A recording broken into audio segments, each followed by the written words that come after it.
Hey everyone, this is Chandni Dinani welcoming you to Magnet Brains और हम पढ़ रहे हैं अपना chapter number 9 which is titled as भोली। हम अभी तक बेसिक इंट्रोडक्शन देख चुके हैं कि क्यों भोली दैट इज जिनका रियल नाम है सुलेखा उनको भोली बोला जाता है एंड ऑल्सो कैसे इनके विलेज में एक दिन एक प्राइमरी स्कूल खुलता है। तहसीलदार साहिब जो हैं वो इस स्कूल की सेरेमनी या इनॉग्रेशन के लिए आते हैं and he tells Ramlal that is father of भोली कि उनको अपनी डॉटर्स को भी स्कूल भेजना चाहिए to set an example for other villagers. Now Ramlal और उनकी जो वाइफ हैं वो डिस्कशन करते हैं इस मैटर पे and they come to a conclusion that they can definitely send Bholi to school because बाकी daughters को अगर हम स्कूल भेजते हैं तो उनसे शादी कोई नहीं करेगा बट भोली की डेफिनेटली वैसे भी शादी नहीं होने वाली तो why not send her to school। And then Ramlal decide करते हैं कि ठीक है भोली को स्कूल लेके जाएंगे। भोली को हाथ से पकड़ते हैं उनको बोलते हैं कि चलिए मेरे साथ स्कूल चलो और भोली इज लाइक फ्राइटेंड कि पता नहीं मुझे कहाँ लेके जाएंगे जैसे उनकी काऊ लक्ष्मी को वो एक दिन लेके गए और उसको बेच दिया सेम वे मुझे भी कहीं छोड़ के ना आ जाए मेरे फादर। तो she is frightened and she tries कि मुझे स्कूल नहीं जाना है, वो अपना हाथ छुड़वाने की कोशिश करती हैं बट उनके फादर जो है उनको बोलते हैं चिल्लाकर कि you fool what's the matter with you, I am just taking you to school. अब आगे क्या होता है स्टोरी में that we'll discuss in this particular video. इसके पहले की पूरी स्टोरी जो है हम इसके प्रीवियस वीडियो में डिस्कस कर चुके हैं। So then he told his wife, let her wear some decent clothes today, or else what will the teachers and the other school girls think of us when they see her।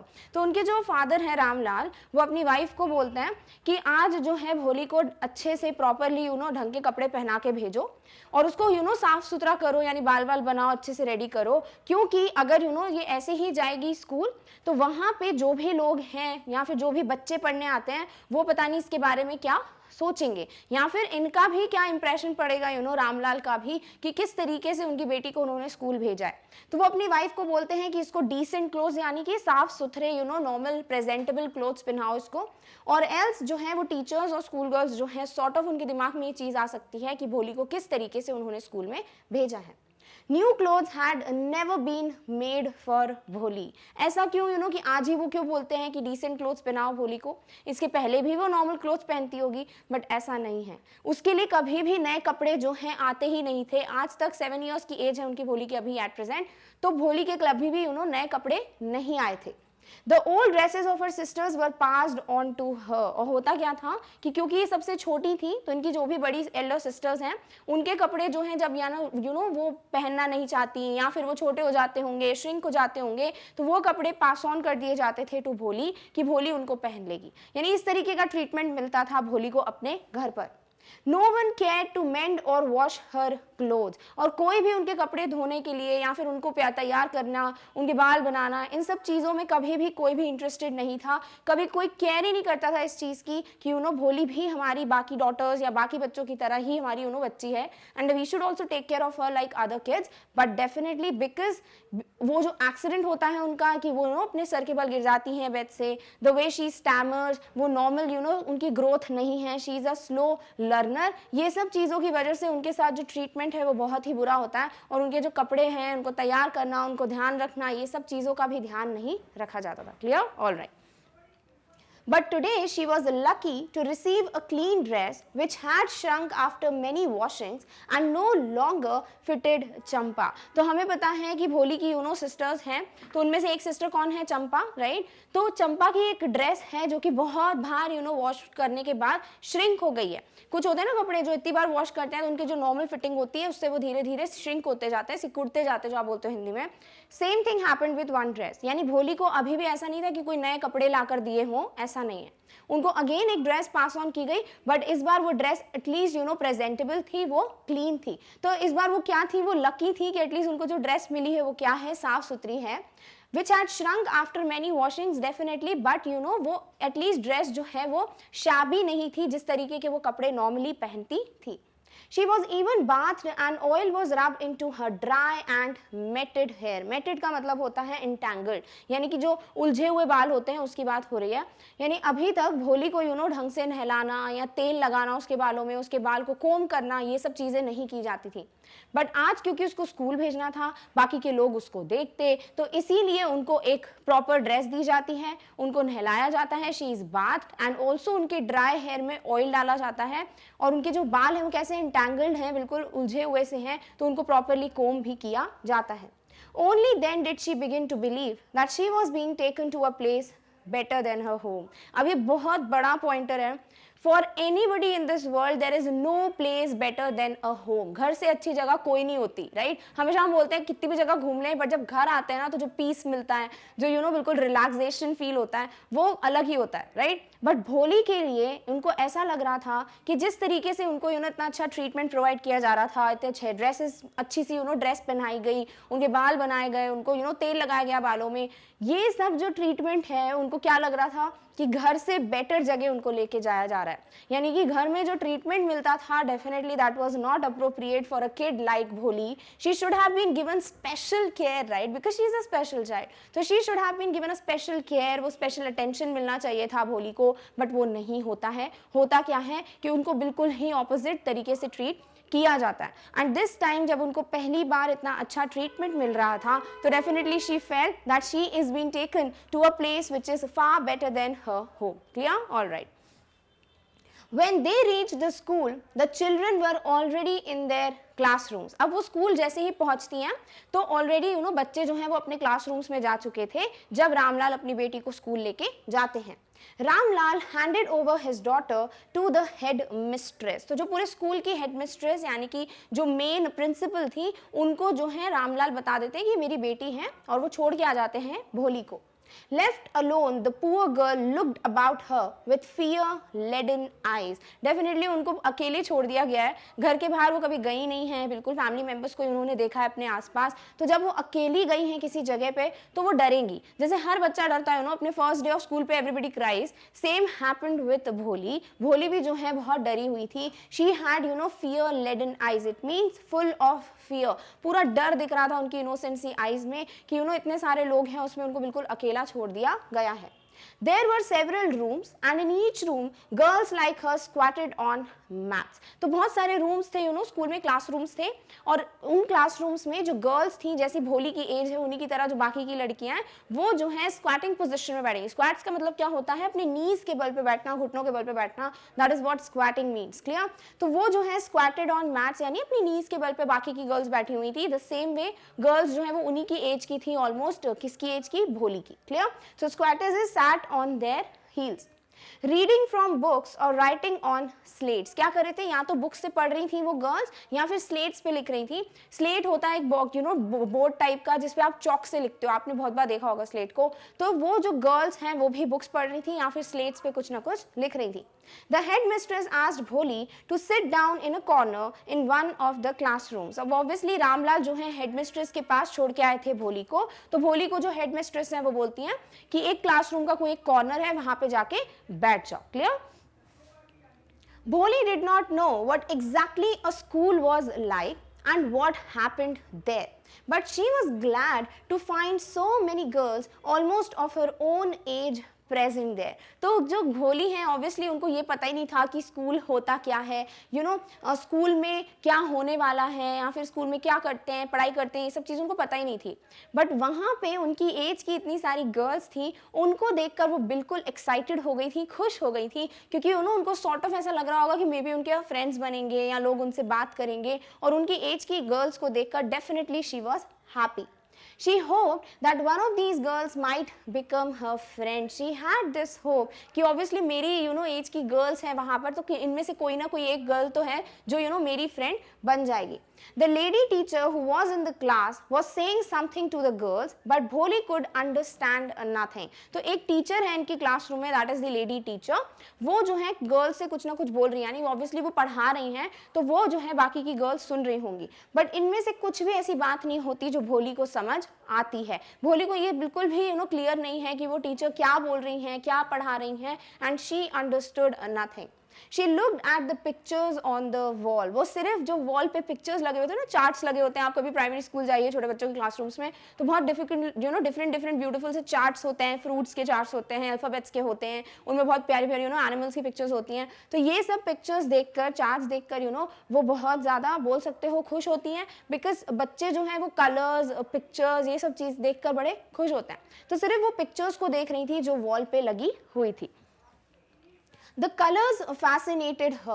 The horse was brown, just like the horse on which the Tehsildar had come to visit their village. The goat was black like the goat of their neighbor. The parrot was green like the parrots she had seen in the mango orchard. And the cow was just like their Lakshmi. अब वो जो charts हैं उनको देखकर बहुत fascinate हो जाती हैं, कलर्स को देख के बड़ी फैसिनेट हो जाती है. Fascinated means attracted. She just feels very good while observing these colours. और देखिए उनको किस तरीके से वो लिंक करती हैं कि जैसे ही उनको क्या दिखता है, one of the pictures is of a horse, उनको हॉर्स दिखता है और वो हॉर्स का जो कलर है वो ब्राउन है, वैसा ही हॉर्स है जिसपे बैठ के तहसीलदार जी आए थे उनके विलेज में. नेक्स्ट कंपैरिजन होता है गोट का, कि उनको जो गोट दिखती है वो गोट भी ब्लैक कलर की होती है, जस्ट लाइक कि जो गोट उनके नेबरहुड में है, पड़ोस में उनको देखने को मिलती है. Next picture is of that of parrot, कि पैरेट का जो ब्यूटीफुल सा ग्रीन कलर है वो वैसा ही कलर है जैसे कि उन्होंने आम के जो बगीचे होते हैं वहां पर देखे होते हैं, तो वैसे ही पैरेट्स उनको उन पिक्चर में भी दिखाई देते हैं. एंड ऑल्सो जो काऊ दिखती है उनको, वो बिल्कुल उनकी काऊ लक्ष्मी जैसी उनको दिखती है, जो कि उनके फादर बेच के आ गए. तो उनको डेफिनेटली ये नहीं पता कि इसके कलर को क्या बोलते हैं, ग्रीन बोलते हैं, ब्लैक बोलते हैं, क्योंकि वो कभी स्कूल नहीं गई. बट ये देखकर वो बहुत ज्यादा फैसिनेट हो जाती हैं, अट्रैक्ट हो जाती हैं, because she could connect those pictures with already she had seen in real life. Clear? And suddenly Bholi noticed that the teacher was standing by her side, smiling at her. What's your name, little one? फिर उनको ये सब जब वो pictures देख रही होती है, एकदम से उनका ध्यान जाता है कि एक टीचर जो है वो उनके जस्ट साइड में खड़ी हैं और उनको देख के स्माइल कर रही हैं, और स्माइल करते हुए पूछती हैं उनसे कि व्हाट्स योर नेम, तुम्हारा नाम क्या है, जो कि सबसे पहला क्वेश्चन होता है जब भी हम किसी से मिलते हैं. तो जो टीचर है वो भी उनसे वही पूछती है कि बेटा तुम्हारा नाम क्या है. भो भो भो, she could stammer no further than that. हमें पता है कि भोली जो है वो हर चीज को स्टैमर करके बोलती हैं, हकला के बोलती हैं, पॉज लेके बोलती हैं. तो वो अपना नाम भी बोलने की कोशिश कर रही हैं, तो सिर्फ फर्स्ट वर्ड बोल पा रही हैं, भो वो, ऐसे करके वो बात कर रही हैं. Then she began to cry and tears flowed from her eyes in a helpless flood. और obviously वो ये चीज बोलते बोलते एकदम से रोने लगती हैं, उनके आंखों में आंसू आ जाते हैं और उनके tears sort of ऐसे flood की तरह, यानी बहुत ज्यादा वो रोने लगती हैं. She kept her head down as she sat in her corner, not daring to look up at the girls who she knew were still laughing at her. तो obviously वो बहुत डर गई हैं, अपना नाम भी नहीं बता पा रही हैं वो, तो इस वजह से वो उस कॉर्नर में बैठी रहती हैं अपना सर नीचे करके. क्यों वो अपना सर ऊपर नहीं कर रही हैं या किसी से नजरें नहीं मिला रही हैं? क्योंकि उनको पता है कि जो बाकी की गर्ल्स हैं वो उन पे हंस रही हैं. मे भी क्यों जिस तरीके से उन्होंने स्टैमर किया उस चीज को देखकर, या फिर the way she had the पोक मार्क्स, तो वो चीजें देखकर वहाँ की गर्ल्स उन पे हंस रही हैं, बाकी के स्टूडेंट्स, तो इसीलिए वो डरी हुई हैं. She is not having that courage कि वो खुद आंखें उठाकर देखे लोगों को या फिर बात किसी से करें. When the school bell rang, all the girls scurried out of the classroom, but Bholi dared not leave her corner. जैसे ही स्कूल की बेल बजती है, the best thing for a student, तो बाकी की गर्ल्स जो हैं वो बहुत जल्दी से scurried means ran or moved hurriedly, बहुत जल्दी जल्दी क्लासरूम से बाहर चले जाते हैं. बट भोली क्योंकि वो बहुत डरी हुई है, शी इज बोल सकते हो कि उसमें इतना ज़्यादा फियर आ गया है, शी इज़ नर्वस, और इस वजह से she dared not leave her corner, वो वहीं पे बैठी हुई थी, वो वहाँ से हिलती भी नहीं है. हर head still lowered, she kept on sobbing, और उनका सर जो अभी भी नीचे ही है, and she kept on sobbing. sobbing means a noisy crying, यानी वो रो ही रही हैं क्योंकि ऑब्वियसली वो बहुत डरी हुई है कि वैसा ही सब कुछ हो रहा है, लोग उन पे हंस रहे हैं जो चीज़ उनके साथ हो रही थी, तो डेफिनेटली वो उस चीज़ को देखकर फिर रोने लगती हैं. भोली, the teachers voice was so soft and soothing. In all her life, she had never been called like that. और एकदम से कोई उनको बोलता है बहुत प्यार से, बहुत ही ब्यूटीफुल सी वॉइस में कोई उनका नाम बुलाता है, वो बोलता है भोली. अब ये वॉइस जो है वो भोली के लिए बहुत ही सॉफ्ट और सूदिंग है. सूदिंग यानी कामिंग, पीसफुल, यानी बहुत अच्छा लगे जब किसी वॉइस को सुनकर. सेम वे हैपेंड विद भोली, कि द वे जो टीचर थी वो उनको बोलती हैं भोली, वैसा उनको कभी भी किसी ने नहीं बोला है. नॉर्मली सब उनके नाम का मजाक उड़ाने के लिए उनका नाम लेते थे भोली, राइट, बट पहली बार उनकी लाइफ में किसी में बहुत प्यार से उनका नाम लिया था. It touched her heart. Get up, said the teacher. It was not a command, but just a friendly suggestion. तो उनको ये चीज़ बहुत अच्छी लगती है, उनके दिल को छू जाता है ये पॉइंट, वो आवाज़, the way उनका नाम लिया गया था, and she was definitely very much touched because never ever in her life anybody has called her the way the teacher called her. Clear? तो उनके लिए बहुत ही soothing सी voice होती है. डन. नेक्स्ट इज उनकी टीचर उनको बहुत ही प्यार से बोलती हैं गेट अप, यानी कि इस तरीके से उनको कोई कमांड नहीं देती जैसे कि बाकी के लोग कमांड देते हैं उनको कि एकदम से उठ जाओ या खड़े हो जाओ, ऐसा कुछ नहीं होता. उनकी टीचर बहुत ही ब्यूटीफुली उनसे बोलती हैं get up, which was a friendly suggestion. Bholi got up and definitely Bholi जो है वो खड़ी हो जाती है. Now tell me your name. Sweat broke out her over her whole body. Would her stammering tongue again disgrace her? उनसे जब बहुत ही ब्यूटीफुली उनकी टीचर बोलती हैं कि अपना नाम, अब मुझे अपना नाम बताओ, तो वो चीज़ सुनकर उनके पूरे पसीने निकल जाते हैं, स्वेट करने लगती हैं वो, बिकॉज शी इज़ नर्वस. तो क्या होगा, यानी अगेन क्या वो स्टैमरिंग वाली चीज़ जो है इट वुड डिसग्रेस हर, यानी कि डिसग्रेस मीन्स डिसऑनर और शेम. दैट इज उनकी जो स्टैमरिंग की इशू है, क्या उसकी वजह से उनको फिर से प्रॉब्लम होगी ये चीज़ सोचकर. Would she again face the same shame और disgrace that she is not able to take her name properly. So let's see what happens next. For the sake of this kind woman, however, she decided to make an effort. But ये जो teacher हैं, जिस तरीके से भोली का नाम लेती हैं, इतनी प्यार से उनसे बात करती हैं, उनके लिए भोली जो है वो एफर्ट्स लगाती है, वो कोशिश करती है अपना नाम बोलने के लिए. She had such a soothing voice, she would not laugh at her. तो वो जो है इतनी ब्यूटिफुली, इतनी कामिंग, इतनी सूदिंग वॉइस के साथ बात करती हैं भोली के साथ, तो भोली जो है वो समझ जाती है कि वो उन पे हंस नहीं रही हैं जैसे कि बाकी के लोग हंसते हैं. भो भो भो, she began to stammer. Well done, the teacher encouraged her. तो वो ऑब्वियसली अपना नाम बोलते बोलते स्टैमर कर रही हैं, हकला रही हैं, पॉजेज ले रही हैं. बट इस चीज़ से जो टीचर हैं वो ऐसी नहीं थी कि वो हंस रही हैं कि अरे इसको तो नाम भी बोलना नहीं आता, जैसे कि बाकी के लोग ट्रीट करते थे भोली को. वो बहुत ब्यूटिफुली उनको बोलती है वेल डन. वो एनकरेज करती है कि हाँ बहुत अच्छा कर रहे हो और कोशिश करो अपना नाम बताने के लिए. Come on now the full name. भो भो भो भोली. तो फाइनली टीचर जो उनको बोलती है अरे come on you can do it, अपना पूरा नाम बताओ. भोली कोशिश करती है, स्टैमर करती है, बट अपना पूरा नाम बता देती हैं भोली. At last, she was able to say it and felt relieved as if it was a great achievement. Definitely वो at the last अपना नाम पूरा बता देती हैं. बहुत अच्छा फील होता है उनको because it's a kind of very big achievement for her. बहुत great achievement है उनके लिए कि वो अपना पूरा नाम इतने अच्छे से बोल लेती हैं. Well done. The teacher patted her affectionately and said, put the fear out of your heart and you will be able to speak like everyone else. उनकी टीचर जो है उनके बैक पे पैट करती हैं कि वेरी गुड, शाबाशी देती है उनको. वो अफेक्शन, वो जो वार्मथ है वो फील कर सकती हैं भोली, और उनको फिर वो बताती हैं, बहुत ही ब्यूटीफुल लाइन वो बोलती हैं कि put the fear out of your heart and you will be able to speak like everyone else. Bholi जो हैं वो स्टैमर क्यों कर रही हैं, क्यों वो अपना नाम जो है नहीं बोल पाती हैं नॉर्मली एक गो में, क्यों? बिकॉज उनको उस तरीके का ट्रीटमेंट मिला है बचपन से, वो डर है उनके अंदर. तो अगर भोली को बचपन से ही वो एनकरेजमेंट मिला होता कि बेटा कोई बात नहीं, you can do it very well, जो जैसे कि उनकी टीचर बोलती हैं, तो डेफिनेटली भोली के लिए ये डर नहीं होता, उनके दिल में, उनके दिमाग में ये डर नहीं होता. बट जब उनकी टीचर उनको इतने प्यार से बोलती है, एनकरेज करती है कि तुम कर सकते हो, तो उन्होंने एफर्ट्स डाले ना भोली ने, तो उनकी टीचर वही बोलती है कि जिस दिन ये डर जो है, when you will put this fear out of your mind, of your heart, जैसे ही डर बाहर निकाल दोगे, तो बाकी जैसे कि बात करते हैं नॉर्मली, वैसे तुम भी बहुत ब्यूटीफुली बात कर पाओगी. Bholi looked up as if to ask really. तो भोली जो है वो ऐसे देखती हैं जैसे कि उनके फेशियल एक्सप्रेशंस ऐसे दिखते हैं कि वो पूछना चाहती हैं कि क्या सच में ऐसा हो सकता है कि वो बाकियों की तरह बात कर सकती हैं. Yes, it will be very easy. You just come to school every day. Will you come? तो उनकी टीचर बोलती है डेफिनेटली बहुत ईजी है कि तुम बाकियों की तरह बात कर पाओगी, बस तुम्हें जो है स्कूल डेली आना है, रेगुलरली स्कूल आना है. और फिर टीचर भोली से पूछती है कि विल यू कम, क्या तुम स्कूल रोज आओगी? भोली नॉडेड. और भोली जो है वो नॉड करती है. Nod means bow your head in a direction to give your approval, यानी if you want to say yes you would do it, if you want to say no you would not like this, right. तो nodded मतलब अपना sir हिला के अपना approval देती हैं.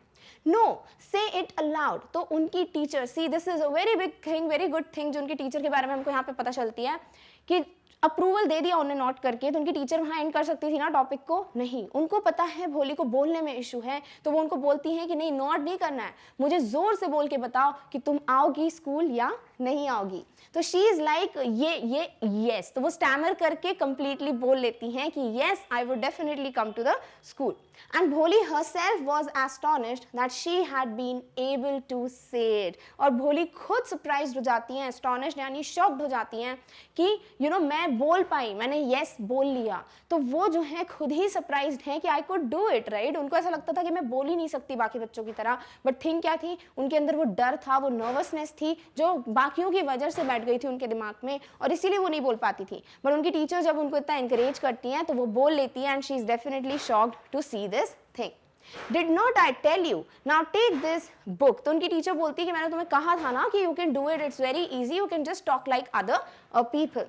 The book was full of nice pictures and the pictures were in color.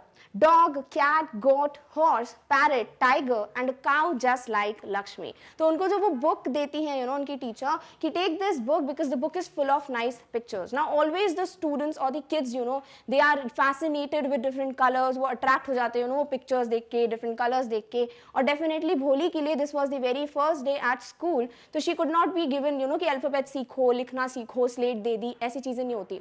तो उनकी टीचर जो है वो स्टेप बाय स्टेप हर एक मेथड, हर एक प्रोसेस फॉलो कर रही हैं क्योंकि राइट वे में she wants to give the education to this particular child. तो वो उनको ये बुक देती हैं जिसमें बहुत ब्यूटीफुल से पिक्चर्स होते हैं और बहुत डिफरेंट कलर्स होते हैं। And with every picture was a word in big black letters. और हर एक पिक्चर के साथ एक बड़ा सा अल्फाबेट या बिग लेटर था। ऑब्वियसली जैसे अगर काउ का पिक्चर है तो C would be written, if it's a picture of a dog then D would be written। तो इस तरीके से उनके अल्फाबेट्स भी गिवन थे कि जो भी बिग ब्लैक लेटर्स में लिखे हुए थे। In 1 month you will be able to read this book, then I'll give you a bigger book, then a still bigger one। तो उनकी टीचर जो है ऑब्वियसली वो देख लेती हैं कि भोली she is very fascinated and attracted by different pictures and the book, तो उनको समझ आ जाता है कि मुझे क्या बोलना है भोली को। तो she is like, वो भोली को बोलती हैं कि 1 महीने में तुम सीख जाओगी ये पूरी चीज़ें और फिर मैं तुम्हें इससे भी बड़ी बुक दूंगी, देन उससे भी बड़ी बुक दूंगी। तो वो एनकरेज कर रही हैं भोली को कि वो पढ़ें इन सब चीज़ों को। I'll give you a bigger book, then a still bigger one. In time, you will be more learned than anyone else in the village। और फिर वो भोली को बोलती हैं कि धीरे धीरे ऐसा वक्त आएगा कि विलेज में कोई इतना पढ़ा लिखा नहीं होगा जितना कि तुम होगी। Then no one will ever be able to laugh at you. People will listen to you with respect and you will be able to speak without the slightest stammer। उनकी टीचर्स के जो वर्ड्स हैं बहुत ही encouraging हैं और वो भोली को समझाती हैं कि विथ टाइम क्या होगा कि तुम विलेज में सबसे ज़्यादा पढ़ी लिखी होगी, लोग तुमसे बात करेंगे, तुम पे हंसेंगे नहीं, एंड ऑल्सो तुम्हारी बातें जो हैं वो रिस्पेक्ट, वो ऑनर के साथ सुनेंगे and you will not be able to stammer. तो भोली को यही चीज़ें तो पता चलनी चाहिए थी राइट बचपन से ही कि तुम्हें कोशिश करनी है, तुम्हें बोलने का अपना एफर्ट डालना है, फिर लोग तुम पे नहीं हंसेंगे। उनके लिए तो क्या था कि उन पे लोग सिर्फ हंसेंगे और कुछ हो ही नहीं सकता, इसका कोई सोल्यूशन ही नहीं है।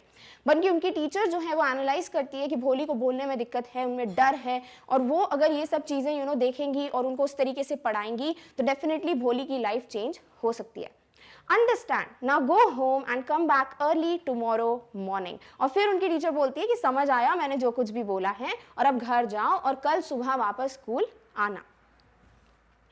Bholi felt as if suddenly all the bells in the village temple were ringing and the trees in front of the schoolhouse had blossomed into big red flowers। जब हमारे साथ ऐसा कुछ अच्छा होता है जो हम यहाँ तो एक्सपेक्ट नहीं कर रहे थे और ऐसा हो जाए, या फिर आपको जब लगता है कि आप सारे होप्स जो हैं खो बैठे हैं और एकदम से बहुत अच्छी अच्छी चीज़ें होने लगे लाइफ में, या आपको लग रहा है कि यार I am not prepared for the exams, what will happen next, and then suddenly you realise कि नहीं अभी बहुत टाइम है, I can just give 100%, right. तो ये सब चीज़ें भोली के साथ भी हुई। तो आपका रिएक्शन कैसे होता है? सडनली ऐसा लगता है सब कुछ कुछ अच्छा अच्छा हो रहा है, राइट, सब अच्छा अच्छा दिखने लगता है, पॉजिटिविटी दिखने लगती है। सेम वे यही चीज किसके साथ होती है, भोली के साथ। भोली को एकदम से लगता है जैसे कि जो विलेज टेम्पल है, गांव का जो मंदिर है, उसमें सारी बेल रिंग हो रही हैं, या फिर स्कूल के सामने के जो ट्रीज हैं, जो हाउस के had blossomed into big red flowers, उनके जो स्कूल हाउस के सामने जो भी ट्रीज हैं वो जो है एक रेड फ्लावर्स में ब्लॉसम हो गए, यानी ब्यूटीफुल फ्लावर्स उग गए। ब्लॉसम मीन्स अ ग्रो और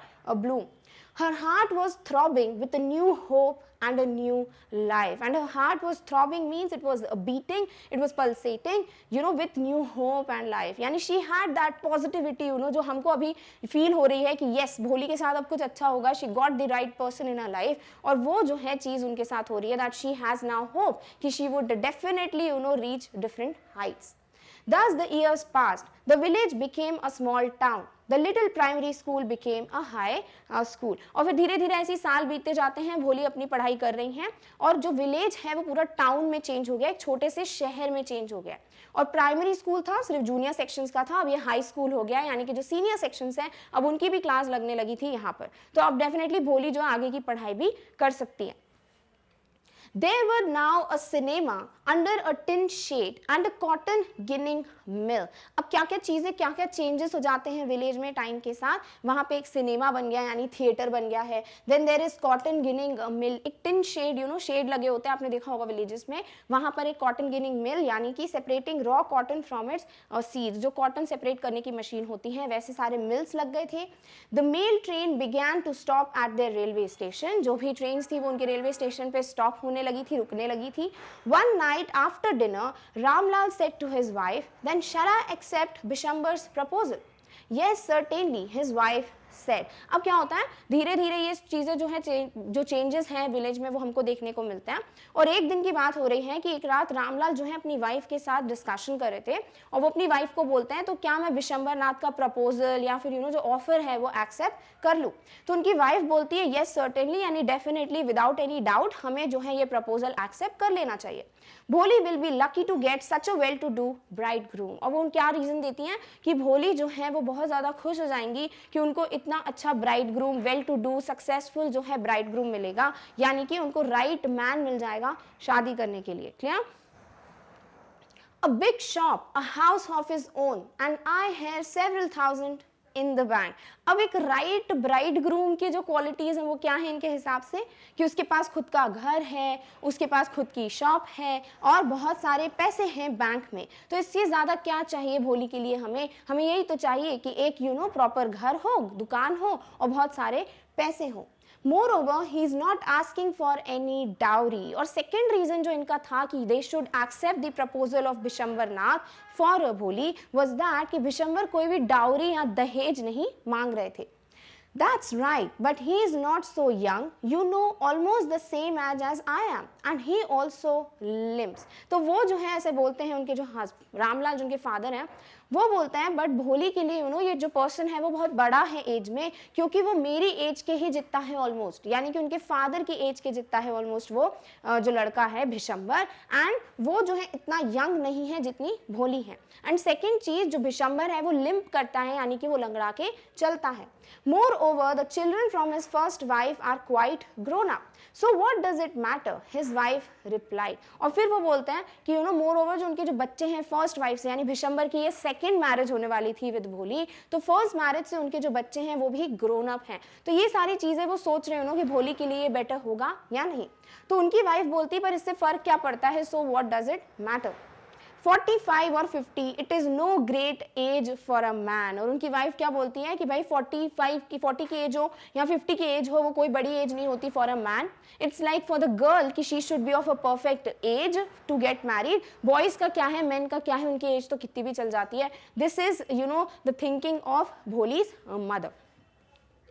We are lucky that he is from another village and does not know about her pockmarks and her lack of sense. तो उनकी मदर बोलती है कि बल्कि हम तो बहुत लकी हैं कि वो दूसरे विलेज से हैं, तो उनको पता ही नहीं है कि भोली के चेहरे पे पोक मार्क्स हैं और या फिर वो इतनी डम है। तो ये सब चीज़ें जो हैं हमारे लिए तो बल्कि अच्छी बात है कि एटलीस्ट उसकी शादी तो हो रही है। If we don't accept this proposal, she may remain unmarried all her life. Yes, but I wonder what Bholi will say. तो वो उनकी जो मदर है वो बोलती हैं अगर हम ये प्रपोजल भी रिजेक्ट कर देते हैं, एक्सेप्ट नहीं करते हैं, तो भोली फिर लाइफ टाइम जो है अनमैरिड रह जाएंगी। तो वो बोलते हैं येस बट आई वंडर कि भोली क्या बोलेंगी कि वो रेडी है या नहीं। What will that witless one say? What will that witless one say? She's a like dumb cow. Maybe you are right, muttered Ramlal. तो उनकी मम्मा क्या बोलती, मदर क्या बोलती भोली की, कि वो क्या बोलेगी, she is witless, she is a fool, and she murmured this thing कि she can, sorry she नहीं, Ramlal muttered, okay you are right कि she is a witless one, dumb cow यानी कि वो बिल्कुल भोली है, उसमें क्या ही अक्कल है, तो how will she say anything? तो this is the thinking of Ramlal and his wife. Now let's see कि भोली की शादी होती है कि नहीं, एक्सेप्ट करते हैं ये प्रपोजल की नहीं, and is it the right decision they make for their daughter. For this you have to see the next video because the remaining part of the story है that we'll cover in the next video. Till then, take care of yourself. Bye.